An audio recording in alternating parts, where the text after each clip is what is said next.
is Abu Khalil. I am based down in successful health activities.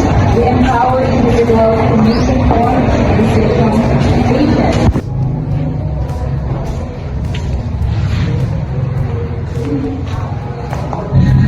Miss Concarla, you're on line.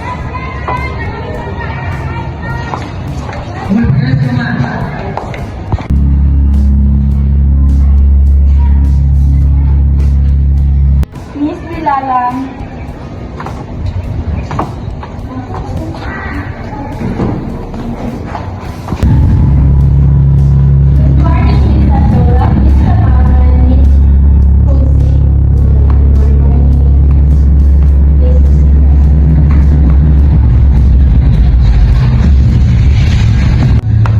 Let's begin. So tell us about yourself.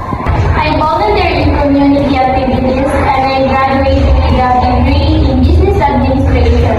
I also worked as an office assistant for 2 years, where I handled records, organized staff, and communicated with different people. Why are you applying in our company?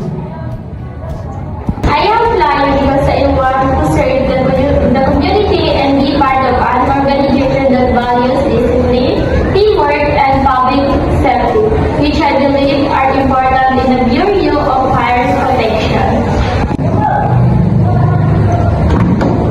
What is your greatest strength?